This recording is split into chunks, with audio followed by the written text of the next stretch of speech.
কতটা নিচে নেমে গেছে নিউজ চ্যানেল। রিসেন্ট একটা নিউজ, বারাসাতের কাজীপাড়ায় একটা ছোট বাচ্চা মার্ডার হয়েছে। তার মা বাবার কাছে সেটা কতটা মর্মান্তিক, সেই নিউজটাকে একটা নিউজ চ্যানেল অলমোস্ট একটা থ্রিলার সিনেমা বানিয়ে সিনেমাটোগ্রাফি করে দেখাচ্ছে। মা কাঁদছে, সেটাকে স্লো মোশন দিয়ে, ক্লোজে, রিভার্ব দিয়ে, সাউন্ড এফেক্ট দিয়ে দেখানো হচ্ছে। রিপোর্টার ঢুকছে ফিল্মের আইপিএস অফিসারের মতো গ্র্যান্ড এন্ট্রি নিয়ে, পিছনে ইলেকট্রিক গিটারে ব্যাকগ্রাউন্ড মিউজিক বাজছে। বিক্রি করার জন্য তো অনেক খবর আছে, টলি বলি গসিপ আছে, আইপিএল আছে, ক্রিকেটারদের কন্ট্রোভার্সি আছে, পলিটিশিয়ানদের মার কাট আছে। একটা ছোট বাচ্চার মার্ডার হয়েছে, এত নৃশংস হত্যা, সেই খবরটাকে নিয়ে এভাবে টিআরপি বাড়াতে হবে চ্যানেলকে? লজ্জা লাগে না? আজকে সেম ঘটনাটা যদি ওই চ্যানেলের কোনো এডিটর বা মালিক বা কোনো রিপোর্টারের সাথে হয়, মিনিমাম মানবিকতা জ্ঞান নেই।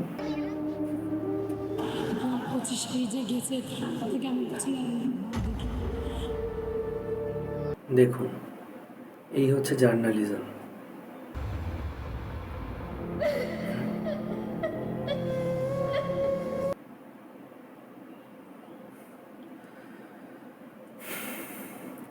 কিভাবে ব্যাকগ্রাউন্ড মিউজিক দিয়ে এন্ট্রি নিচ্ছে দেখুন।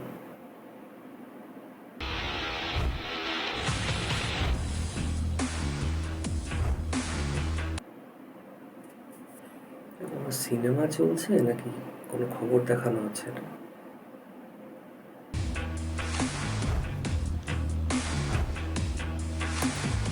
সে ব্লগাররা যেরকম শুনুন বন্ধুরা করে, থেকে বারাসাতে এক নাবালককে নৃশংসভাবে খুন করা হয়েছে বলে অভিযোগ। আর দক্ষিণেশ্বরে ওই যে ট্যাক্সি দাঁড়িয়ে আছে, এই আমি হাঁটছি, এই আমি ট্যাক্সিতে উঠবো, এই উঠছি, এই এখন বারাসাত যাব, সেইগুলো করছে দেখুন।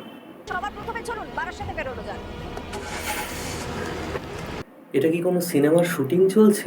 এত স্ক্রিপ্ট, এত drama, hard background music, dramatic scene change, কান্নায় রিভার্ব দেওয়া, সাউন্ড এফেক্ট দেওয়া, নায়িকা স্লো মোশনে হাঁটছে, কি হচ্ছে এটা?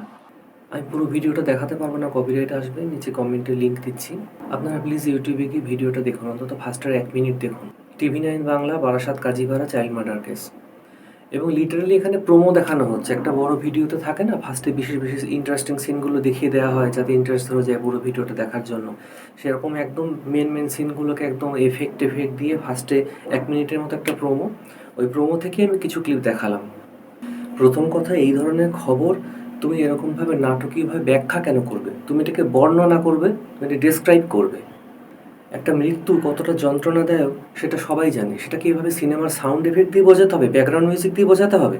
আর এত হিরোইজমের কি আছে? ঘটনাটা দেখানো তোমার কাজ, সত্যটাকে তুলে ধরা মানুষের সামনে এইটুকুই কাজ। যখন 2 দিন ধরে বাচ্চাটা নিখোঁজ ছিল, তখন কি তুমি খোঁজ দিয়েছিলে? তুমি কি উদ্ধার করেছিলে? নাকি এখন যে খুনিকে তুমি খুঁজে বের করে তার শাস্তি দেবে, খুনিকে শনাক্ত করবে তুমি? আর তার থেকেও বড়, দর্শকদের কথা বলি, কারা দেখছে এই সমস্ত নিউজ চ্যানেল? ইউটিউবে এত সাবস্ক্রাইবার রয়েছে, তার মানে টিভি চ্যানেলে আরও অনেক দেখছে যারা ইউটিউব ফলো করে না। ভাবুন তো, আপনার পাশের বাড়িতে এরকম একটা ঘটনা ঘটেছে, আপনি তো শিওরে উঠবেন। যে বাচ্চাটাকে আপনি সারাক্ষণ খেলতে দেখেন, এরকম একটা ঘটনা দেখার পরে আপনার তো 2 দিন গলা দিয়ে ভাত নামবে না। হাহাকার, কান্নার আর্তনাদ, তার মাঝখান দিয়ে 4টে লোক এসে ক্যামেরা নিয়ে, মাইক্রোফোন নিয়ে এরকম সিনেমাটোগ্রাফি করছে। হেঁটে আসো দেখি। না না, হলো না, চলো টেক 2, আসো হেঁটে আসো। মানুষ দেখছে এই সমস্ত নিউজ, কারোর অড লাগছে না?